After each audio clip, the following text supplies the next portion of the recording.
Marcus Aurelius once said, "You have power over your mind, not outside events. Realize this and you will find strength." In a world where emotions can feel like turbulent waves, how do we find our anchor? Join us as we explore 7 Stoic lessons that hold the key to mastering your emotions and navigating life's storms with unwavering resolve. Before we begin, I would appreciate if you liked the video so that you can help me to continue spreading the Stoic philosophy. If you are not subscribed, I recommend you to subscribe and activate the bell so you don't miss any video. Lesson number 1. Understand what's in your control. Have you ever found yourself caught in a storm? Not the kind with rain and thunder, but the storms of life. Unexpected events, disappointments, or sudden changes. The Stoics, philosophers from ancient Greece and Rome, have a lesson that feels like an anchor in these storms. The dichotomy of control. Picture this, you're planning an outdoor event, and despite all your preparations, it rains. Now you can't control the weather, no matter how much you'd like to. But your reaction to the rain, that's entirely up to you. You could lament, get frustrated, or you could adapt. Maybe move the event indoors or see the rain as a refreshing change. Epictetus, a Stoic philosopher who was born a slave and rose to become one of the most influential thinkers of his time, put it succinctly. Some things are in our control and others not. It sounds simple, right? But in this simplicity lies a profound wisdom that has the power to transform our lives. Every day we're faced with a myriad of situations. Some we can influence, like our daily routines, the books we read, or the company we keep. But many are beyond our grasp: global events, the actions of others, the passage of time, and yes, the weather. Now here's where it gets interesting. The Stoics believed that our well-being doesn't depend on external events, but on how we interpret and respond to them. It's not the event itself, but our judgment about the event that causes our emotions. Think back to a time you faced a setback. Maybe you didn't get that job you wanted. At the moment it felt like a disaster, but with time, perhaps you realized it was a blessing in disguise, leading you to a better opportunity or personal growth. But how do we put this into practice? Start by asking yourself, is this something I have control over? If the answer is yes, take action. If the answer is no, then it's an opportunity to practice acceptance and adaptability. By truly understanding and internalizing this principle, we can free ourselves from unnecessary anguish. We can navigate life with a sense of calm, knowing that while we can't control the winds, we can adjust our sails. In a world that often feels chaotic, the dichotomy of control is a beacon of clarity. It reminds us to focus our energy where it matters most and to embrace the serenity in knowing that some things are simply beyond our grasp. Lesson number 2. Reflect before reacting. In today's digital age, where immediacy is often celebrated, the art of reflection can seem like a relic of the past. Yet it's this very act of pausing and pondering that can be our saving grace in a world that demands rapid responses. Consider the countless times we're faced with decisions both big and small. From choosing a meal at a restaurant to deciding on a career path, the spectrum of choices is vast. But it's not just the magnitude of these decisions that matters, it's the manner in which we approach them. Let's delve into a common scenario, reading a message that strikes a nerve. Maybe it's a colleague questioning your work or a friend making an offhand comment. The gut reaction might be defensiveness or anger. But what if, instead of diving headfirst into that emotional whirlpool, you took a step back? By allowing yourself that momentary detachment, you're not suppressing your emotions. You're giving them a space to breathe, to be understood. This practice of reflection is not about passive acceptance or avoidance. It's about active engagement with our thoughts and feelings. It's about asking probing questions. Why did this comment affect me so deeply? What underlying beliefs or past experiences are influencing my current emotions?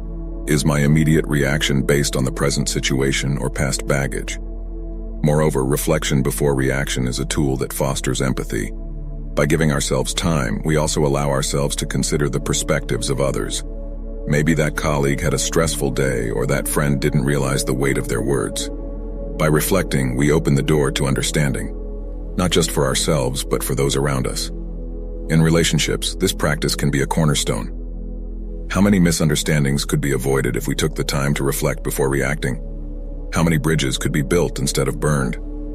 It's in these reflective moments that we find clarity, compassion, and connection.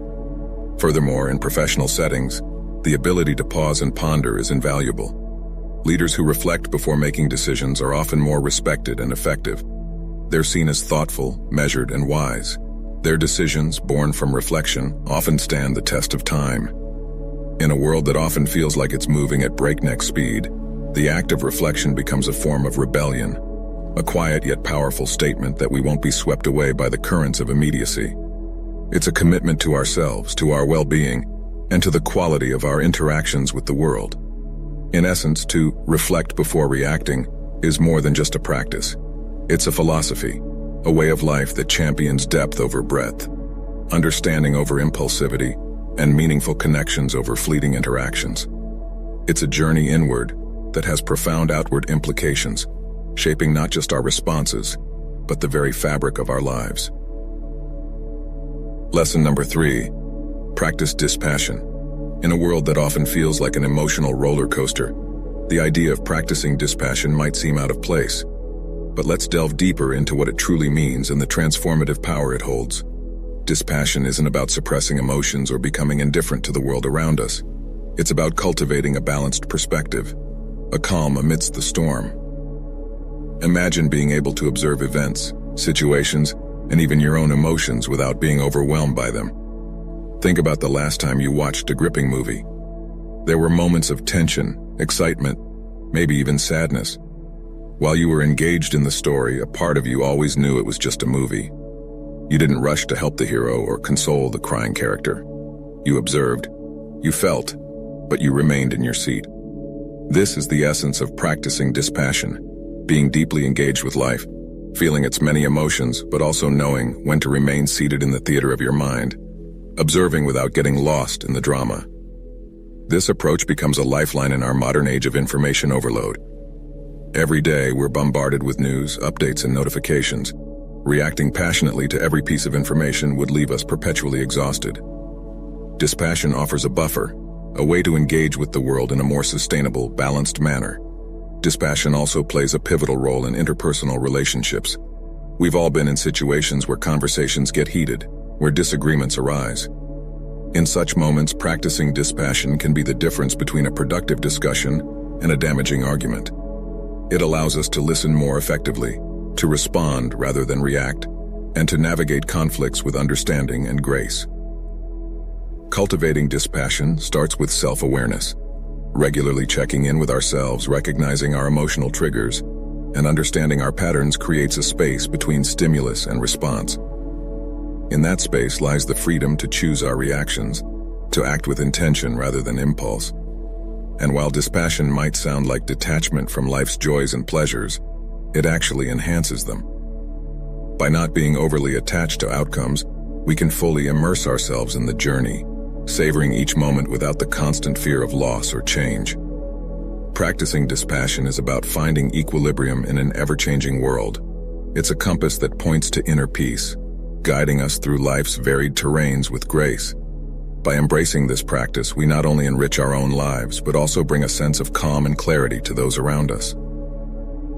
Lesson number 4. Ask yourself, will this matter in 5 years?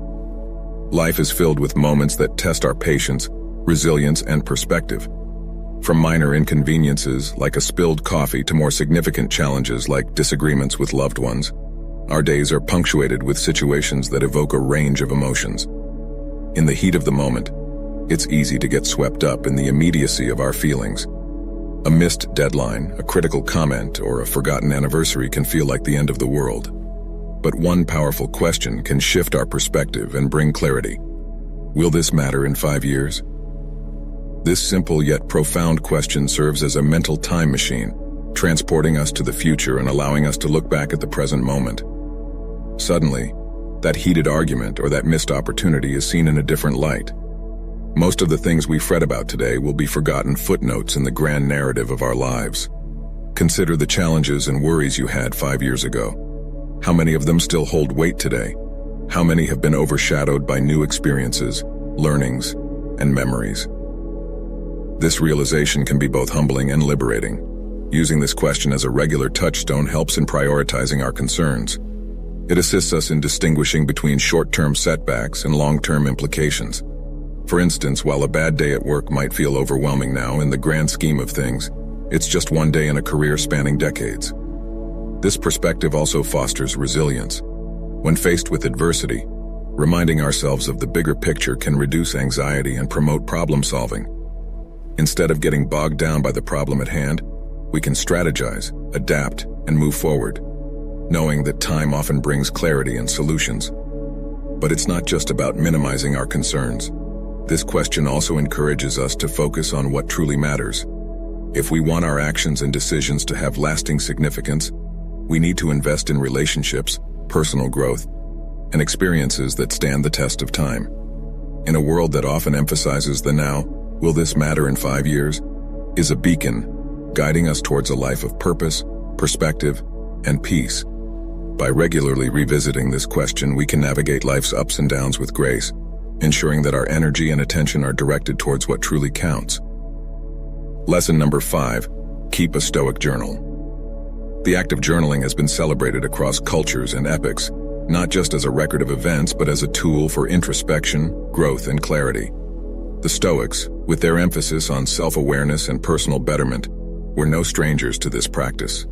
A Stoic journal isn't merely a diary of daily happenings. It's a space for reflection, for dialogue with oneself, for dissecting emotions, decisions, and reactions. It's where the external world meets the internal, where events are weighed against personal values and beliefs. Imagine ending your day by recounting not just what happened, but how you responded. Why did a particular comment upset you? What triggered that burst of joy during a mundane task? By dissecting our day, we begin to understand the patterns of our psyche. We start to see the triggers that sway our mood, the values that guide our decisions, and the habits that shape our days. Marcus Aurelius, the Roman emperor and Stoic philosopher, kept a journal which is now known as Meditations. It wasn't meant for publication. It was a personal dialogue, a space for him to guide himself, to remind himself of Stoic principles, and to navigate the challenges of his life with wisdom.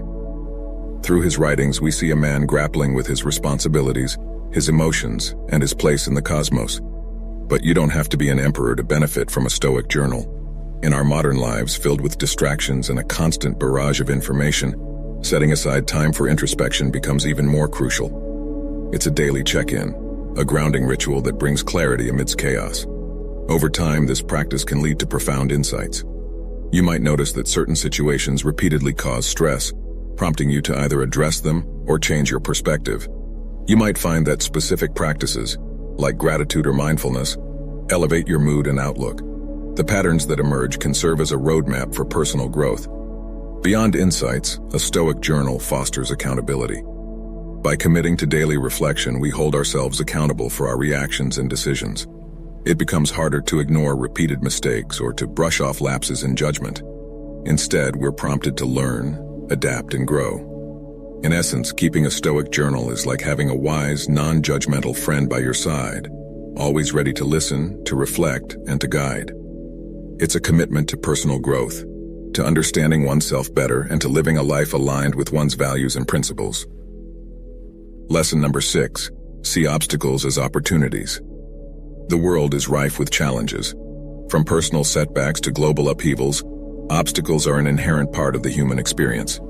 But what if, instead of viewing these challenges as burdens, we saw them as opportunities in disguise? The Stoics held a powerful perspective on adversity. They believed that while we cannot always control the events that befall us, we can control our interpretation and response to them. This shift in perspective transforms challenges from mere setbacks to valuable lessons. A quote by the Stoic philosopher Marcus Aurelius encapsulates this idea beautifully. The impediment to action advances action. What stands in the way becomes the way. This means that every obstacle, every challenge, can propel us forward if we choose to see it as an opportunity for growth. Consider a river that encounters a boulder in its path. Instead of stopping, the river finds a way around it, either by eroding the boulder over time or by carving a new path. The boulder, an apparent obstacle, becomes an agent of change, reshaping the river's course. Similarly, in our lives, challenges can redirect our paths, often leading us to outcomes we hadn't imagined. For instance, a job loss, while initially devastating, might lead to a new career path, a chance to upskill, or even the opportunity to start a venture of one's own. A failed relationship might pave the way for personal growth, self-discovery, and deeper, more meaningful connections in the future. This Stoic perspective also fosters resilience. When we start viewing challenges as opportunities, we become more adaptable, more willing to face adversity head-on. Instead of asking, "Why is this happening to me?" we begin to ask, "What can I learn from this? How can this experience shape me for the better?" Of course, this doesn't mean we should seek out challenges or dismiss genuine hardships. It's about recognizing that within every challenge lies potential, a seed of opportunity. By nurturing this seed with a positive perspective, patience, and perseverance, we can transform obstacles into stepping stones, leading us towards growth, wisdom, and fulfillment. Lesson number 7, practice gratitude. In the vast tapestry of human emotions, gratitude stands out as a golden thread, weaving moments of joy, contentment, and perspective into our lives. While it's an emotion that can arise spontaneously, the Stoics believed in the deliberate practice of gratitude, making it a daily ritual to anchor oneself in the present and appreciate life's blessings. Gratitude is more than just saying thank you. It's a deep acknowledgement of the myriad forces, moments, and individuals that enrich our lives. It's about recognizing the beauty in the mundane, the lessons and challenges, and the fleeting nature of every experience, making it all the more precious. Seneca, a prominent Stoic philosopher, once said, "True happiness is to enjoy the present without anxious dependence upon the future." This encapsulates the essence of gratitude, being deeply rooted in the present, cherishing every moment, every experience, and every interaction. Consider the simple pleasures we often take for granted: the warmth of the sun on a cold day, the sound of laughter, a meal shared with loved ones, or the very breath that sustains us. By pausing to acknowledge and appreciate these moments, we magnify their beauty and significance in our lives. Practicing gratitude also offers a counterbalance to the human tendency to focus on what's lacking, on unmet desires, or on uncertainties about the future. By shifting our focus to what we have rather than what we lack, we cultivate contentment, reduce feelings of envy or resentment, and enhance our overall well-being. One might wonder, how does one cultivate this practice? It can be as simple as starting or ending the day by listing 3 things you're grateful for. Over time, this practice can transform your outlook, making you more receptive to life's blessings and more resilient in the face of challenges. Furthermore, gratitude strengthens relationships. By expressing appreciation for the acts of kindness, support, or love we receive from others, we nurture bonds, foster mutual respect, and create a positive feedback loop of goodwill and affection. In a world that often emphasizes more possessions, more achievements, more desires, gratitude is a gentle reminder of the abundance that already exists in our lives. It's a call to celebrate the present, to embrace life with open arms, and to tread the path of existence with a heart full of thanks. As the sun sets on another day, we're left with the echoes of ancient wisdom in our modern world. How will you harness these Stoic lessons to shape your tomorrow? We're eager to hear your thoughts and experiences. Share your insights in the comments below, and let's continue this journey of self-discovery together. I hope you enjoyed the video, and I am thankful for you joining us. And until next time, stay curious, stay grounded, and never stop seeking wisdom.